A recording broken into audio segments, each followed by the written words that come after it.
to resettle Palestine from Gaza in Ethiopia. Ummata rakkoon adda addaa irra gahaa jiru facaasuuf Itoophiyaatti dubbataa akka jiran. Warri kaabaa tokko ta'an nu lolaa jiru nu jechuun nu jechuun.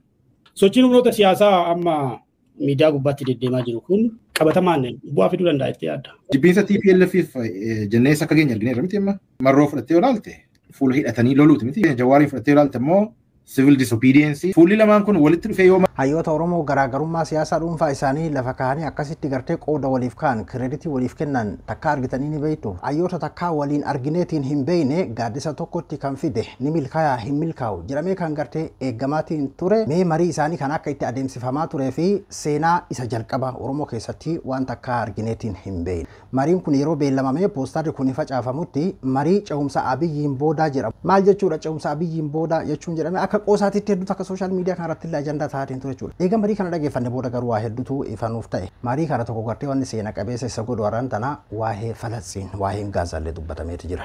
Mi'a tokko viidiyoo kana. Akkasuma waan duraan hayyoota Oromoo irratti argineetiin hin beeyne hayyoota gartee asirratti hin hirmaatiin kan gartee asirratti hin affeeramin kan garaagarummaa guddaa qaban waa'ee kana gaafatameeti ture kaleessa Dr. Heenok Gabbisaa deebisaan inni kenne hedduu takkan ajaa'ibsiisee akka duraan agarrurraa hayyoonni Oromoo guutumatti jijjiiramuu isaanii jechuudha. Mee viidiyoo Dr. Heenok kana saga tokko waliin dhageeffanna. Abduu Moobaayil biraa bagara deebiidhaan gara chaanal kiyyaa dhuftan isin jira. Mariin hayyoota Oromoo gaaddisa tokkotti walitti fidu seenaa Oromoo keessatti isa jalqaba. Seenaa Oromoo keessatti takka kan taa'ameetiin hin beeyne warra qawweedhaan qabsaa'u warra karaa nagaatiin qabsaa'u hayyoota Oromoo garaagarummaa adda addaa qaban kan gaafa raabaadorii gaafa gartee wayyaanee sanirratti iyyuu anas keessatti fakkeenyaaf hayyootumarra jiran kanneen keessatti maqaa isaanii hin dhoynu yaadadha gaafa raabaadorii san qabsoon amma adeemsifamaa jiru gartee kan amma pirootestii Oromoon godhaa jiru kana irratti maaltu isinitti dhagama kana irratti isin maan hirmaanne jedhanii hayyootuma har'an tana jiran kanneen keessaa jechuudha kanarra gaafiin godhamee fi jecha hayyootumarra jiran kanneen keessaa seef mataa keessatti seef kana ta'e tokko yaadadha jechuun waan faallaa yeroo sanii jechuudha jechuun tagaafa gartee pirootestii qeerroo saniyyuu namoota gartee faallessaatiin turan warra gartee qawween walitti fiduu hin dandeenye dhugaa dubbachuuf hayyoota Oromoo kana yeroo garagaraatitti gartee kan ummanni komatu kan hawaasni komatu namni hundinuyyuu akkaataa fedhii isaatitti gulufaati akka fedhii isaa gulufuu kana keessatti fedhii ummata bal'aa sanillee asirra kaahee gulufsiisuu barbaada akkasiidha kan argaatiin turre inumayyuu gartee wanni bara 2018 waliigaltee gartee hayyoota Oromoo hooggantoota Oromoo akkasuma paartiilee Oromoo waan dhabamee fi obbodiyoon gartee jijjiirama sallafaa haratteetiin itti taphatte ka jedhamu kan yeroo garagaraatti hayyootatu dubbata jechuudha. Har'an tana qawwee takka malee hunda isaanii ani waan asirratti hubadhe waa lama keessattuu jechuudha.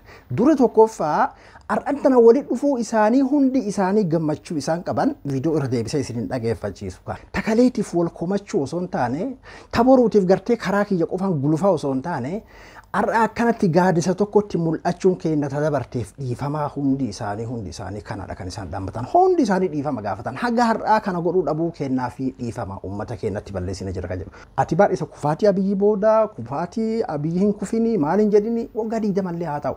Hayyoota Oromoo namoota garaagarummaa siyaasaa bar haguma amma ati naftanyaa jettaami haguma naftanyaa san siyaasa addaan bal'aachuun namni ideoloojiidhaan ilaalchaanii kan madaalamu ilaalchi isaanii hagasuma takka gartee ka addaan fagaatu as keessa meeqaatamtu jira jechuudha warri akkasii sun akkasii walitti dhufanii waan takka seenaa Oromoo keessatti taa'ameetiin hin beeyne kan gartee inni ta'amallee jedhameetiin hin eeggamin godhanii qabatamaan nu agarsiisan jechuudha. Kabiraan akka nama tokkootitti waan har'a hubate tokkotu jira waan gartee gaafiilee ta'aatiin ture ammoo namoota hedduutti illee kan gaafii ta'aatiin turedha. Marii biyyaalessaa kufaatii Abiyyiin booda maal jechuudha.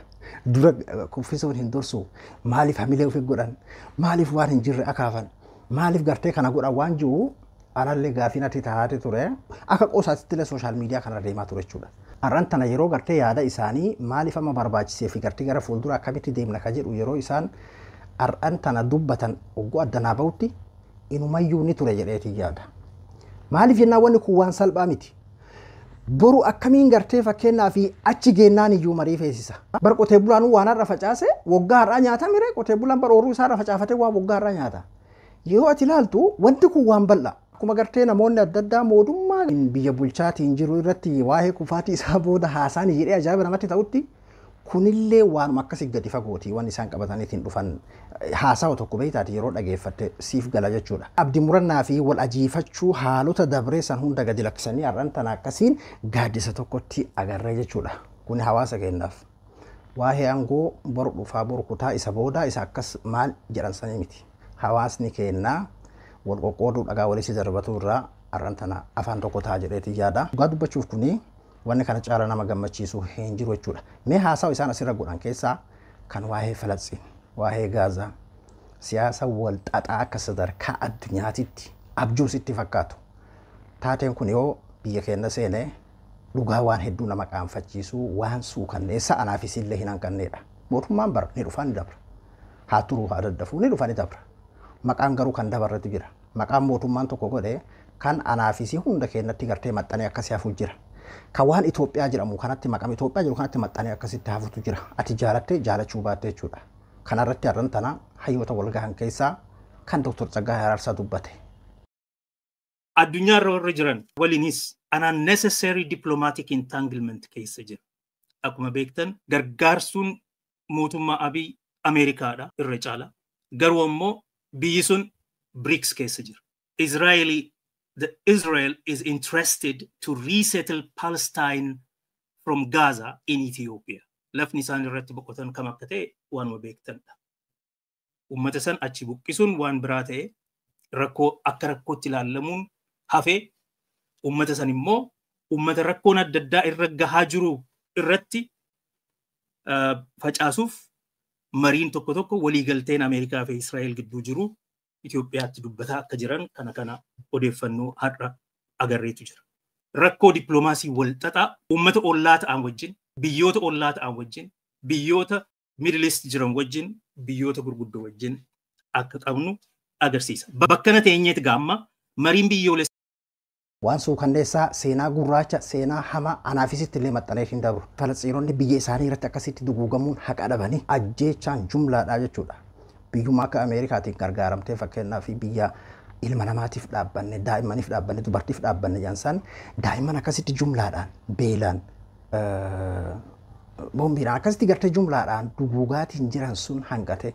As sooshaal miidiyaa kanarratti akka nama tokkootitti viidiyoon yoon argu dafee ifirraa dabarsu dafeetiin footoon ofirraa dabarsu daa'imman Falastiin kana jechuudha. Laaluu dadhabuu irraa gartee waan ati gootu tokkollee waan hin jirree fi onnee keessi bobeessuu malee homaa gochuu waan hin dandeenyee fi dafeetiin ifirraa dabarsa. Sooshaal miidiyaa kana irratti illee dubbachuu hin dandeessu jechuudha. Siyaasa wal xaxaa akkasiisan jechuudha fakkeenyaaf Tiraamp amma dura ifatti dubbataatiin ture. Falastiinonni Gaazaa keessaa guutumatti buqqaafamanii Ijipti akka qubatan, Masri akka qubsiifaman dubbatee ture jechuudha. Masri illee kanaan didde. Biyyoonni gartee Arabaa jiddugala lixaa kana keessatti siyaasaan kanaa ol hadhaawaa. Duuba isa kana irratti har'an tana Dr. Tsaggaayee Araarsaa haala kanaan siyaasa biyya keenyaatiin wal qabsiisee dippiloomaasiidhaan fakkeenyaaf karaa dippiloomaasiitiin ollaa wajjin biyya gartee seenaa keessatti waliin jireenya uummanni kun qabu kan uummanni keenya hedduminaan keessa jiraatu kan akka Somaaliyaa, kan akka Somaalilaandii kana hunda wajjin gartee wal tuttuqatu jira. Sadarkaa addunyaatitti siyaasa jiddugala lixaa wal xaxaa akkasiisan keessa isaan uummata cubbuun achirraa kaafame san gargaaruun sagalee ta'uu fi akkuma jalqaba barinumaa Itoophiyaan bara warra Falastiin akka biyya taatu deeggaraatiin turte keessaa akkamitti gartee garanaan akka gadi dhufan rakkoo gartee diinagdee amma isaan mudate rakkoo gartee mallaqa barbaadan kana biyyi kamiyyuu beeki mallaqa ni barbaaddi. Ijiptilleen homaa biyya Itoophiyaa jala waa xiqquma jirtudha. Yoo wal waraansa keessoo isii akka Itoophiyaa kana qabaachuu baatte malee jechuudha. Ammoo Ameerikaa waliin Ijipti akkam akka taate kaa ani isin himuun feesisu. Ijiptiin sun iyyuu seenaan kun hagam akka ulfaatu maaliif jennaan biyyi gartee achi Gaazaa keessaa gartee uummata kana fuuteetiin qubsiiftu mallaqa guddaa argatti. Ameerikaadha mallaqa kana kan baasu. Mallaqa kana akka gartee fandi godhan karaa dippiloomaasiitiin waa meeqa argatta.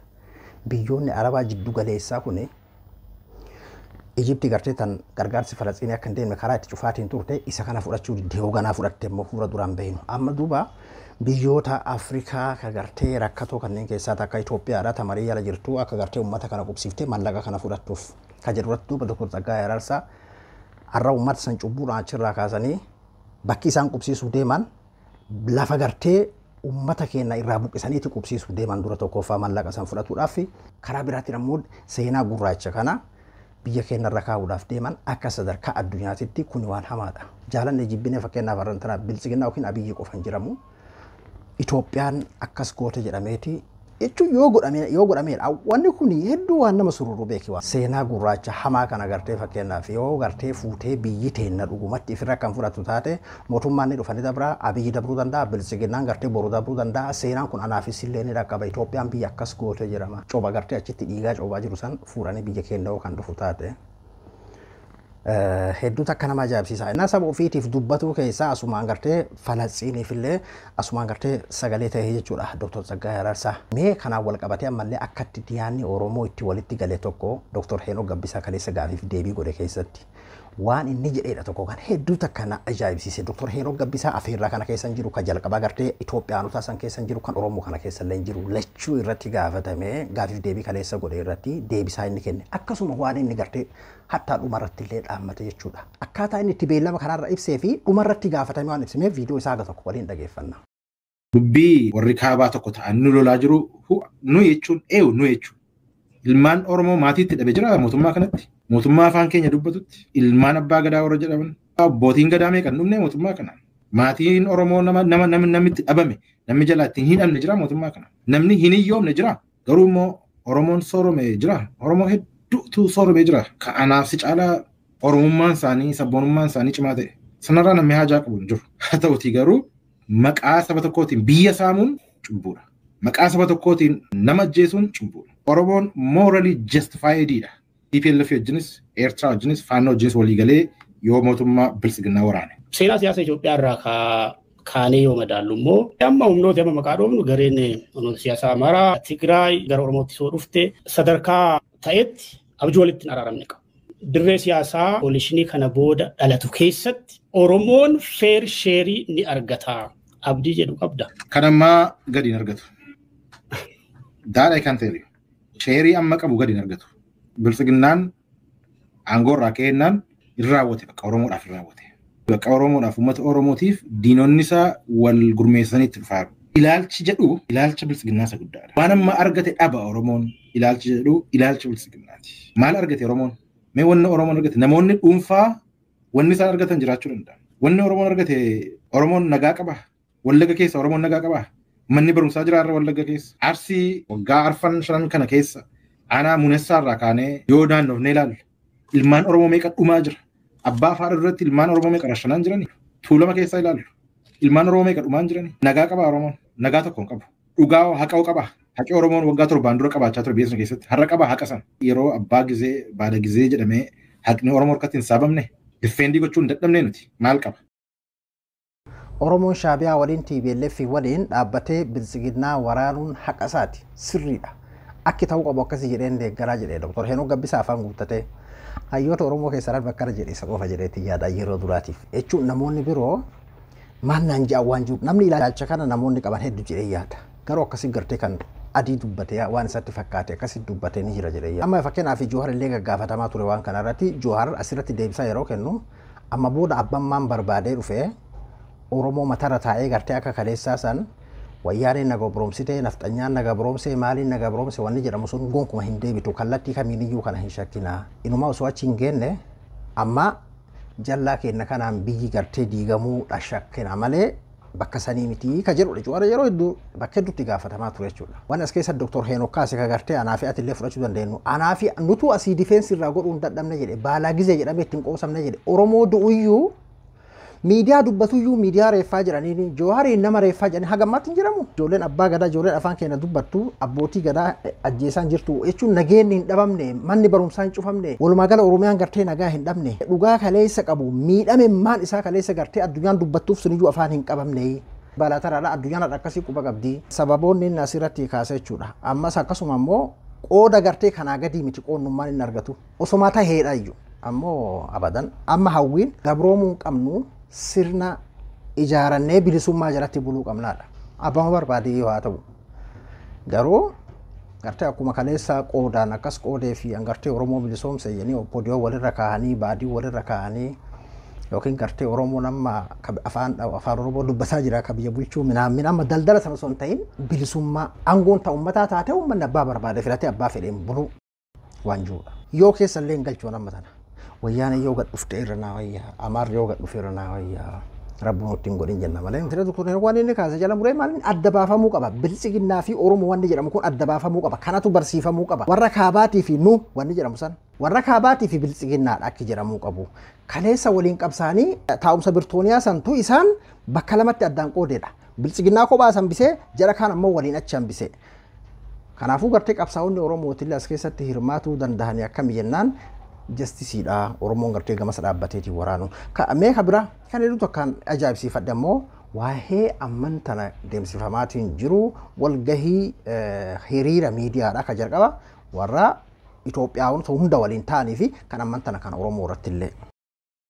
Sochiin humnoota siyaasaa amma miidiyaa gubbaatti deddeemaa jiru kun humnoota garaagaraa fuula tokkotti fidanii mootummaa kana buqqisu qabatamaan bu'aa fiduu danda'a itti yaadda. Koolishiniin kunuyyuu milkaa'uu danda'a. Milkaa'uu danda'a. Erga milkaa'e booda garuu political settlementiin biyya keessatti dhufu maali kan jedhu ammatti wanni gareewwan adda addaa walitti fidaa jiru jibbiinsa sirna amma jiruuti. Amma waa'ee garee waa'ee namoota dhuunfaa ayirraanfannu. Bara Mangistuu Hayilamaariyaam yuunitaarist isteetiin maal akka ta'e ilaalleerra. Dargiidhaan duras the monarchy. So biyyi sun wanni hafe maaloodha? Wanni biyya sanaaf hafe. Wanti nuyi yaalin political modeling sana yaaluudhaaf yoo gareewwan ati jettu kun modelii kanaan dura hin yaalamin yaaluuf reediyoo ta'ani furmaanni jira dhiyeen yaada. Garuu waggaa 27 darbe kan uummata Tigraay ture ammoo Oromoon waggaa amma kana bulcheera Oromoo haa ga'u ammoo Amaaratta deebi'u aangoon aynat astasaasab yoo ta'e immoo sun eessayyuu hin ga'u jechuudha. Garuu mariin kun waltajjiin kun kirikiriin kun constitutional model based dha yoo ta'e furmaata waa'ee furmaataa dubbannaa jechuudha. Sana ta'eera moo sana hin taane I guess ganaa argina. Jibbiinsa bilisiginnaatiif jibbiinsa abiyyi duwwaa eessayyuu ga'uu hin dandeenye. Jibbiinsa TPLFif jennee akka keenya argineerra miti amma dubbicha akkas jechuudha. Marii jalqabaa san jechuudha. Yoo taa'umsi isaanii kun Itoophiyaa hammayyeessinee siyaasa hammayyaa kana goonaa waliin gartee haala gartee kaleessa ittiin wal qorrifannu san dagannee waliin deemnaa akka ta'u taate milkaa'ina. Yoo san hammayyeessina waan biyya san keessatti akka hin yaalamin baalaa tarummaa baalaa gizummaatti deebina yoo ta'e Tigireen gartee kaleessa waggaa 27 irra wayyaadha. Oromoo waggaa 8 kana kunoo ilumayyuu kasan caalaan irratti hojjete amma immoo gartee Amaaratti kennamuu qaba biyya san gartee Amaara malee akkasii. Yoo kana kan jedhamu taate kun furmaatan fiduudha. Itoophiyaa gartee haaraa nama hundaafiyyuu haara taate aangoon kan uummataa ta'e uummanni gartee abbaa barbaade filatu Itoophiyaa hammayyooyitee siyaasa hammayyaa addunyaan bulaanii jirtu tan gusummaa irraa gara abbaan ufiin uf bulchuu gara uummanni ufiin uf bulchuutti ceenayoo kan jedhamu kanarratti gartee kan godhamu taate milkaa'ina guddaadha. Adeemsi isaanii kun garuu yoo gartee jibbaa bilisiginnaa yookiin jibbaa abiyyi qofa irratti kan xiyyeeffatu yoo kasan ta'u taate ugurulleen gahuun hin danda'amu. Nutuu TPLF jibba TPLF qofa irratti xiyyeeffannee qabsoon gartee kaleessa godhaatiin turre Oromoo matahee yoo as bahe furmaata nuu fida ajjeecharraa waan hundarraa hin bilisoomna nagaa taana biyyi teenya nagaa taati Oromoon saba bal'aa biyya san keessatti aangoo irratti gartee akka saba xiqqaa kana cinqii hin fidu jennee jibbi gartee nuti kaleessa TPLF qofa irratti irkanneetiin gooneyyuu bakka nu geessi argineemi ammallee yoo gartee jibba abiyyis jibba gartee bilisiginnaa kana qofa irratti kan xiyyeeffatan taate eessaanuu isaan hin ga'u yoo dhaloota kanaa fi jireenya haa mijeessuun akka ta'u taate waan bareedaadha milkaa'inallee jedheetii jaadaadha. Ta Oromootitti dabre Dr. Eenoo Gabbisaa mee ta Oromoo ta'uu. Waa'ee bu'uura Oromootti dhufnaa egaa tibbana mariin namooti siyaasa Oromoo keessatti dhageetti qaqqaban obeessaa jira yeroo itti poost Abiy yookiin immoo siyaasa Abiy Ahmediin booda haasa'urra jira amma siyaasaan Itoophiyaas siyaasaan Oromoo. Siyaasaan Oromoo achirra hin geenye. Siyaasaan Oromoo dudduubatti deebi'eera. Garuu immoo bakka tokko eegaluu qaba. Wanti eegalame wanna gaarii, wanna baay'ee nama jajjabeessu, wanna abdii guddaa namaa kennudha. Hoggansi Oromoo kan keessaaf alaa yoo walitti hin qindoofne Oromoon eessayyuu ga'uu hin dandeessu. Atiin amma akka yaadaatti as ba'uunsa poostariidhaan ta'e as ba'uun waan guddaadha. Akka qoosaatti ilaalamuu hin qabu. Takka seenaa qabsoo Oromoo keessatti qabsoon hidhatanii loluu fi qabsoon karaa nagaa loluu waliin mari'atee waliin taa'ee strateejii yookaan tarsiimoo joonii tokko taa'ee baasee lolee yookaan immoo qabsaa hin beeku Oromoo.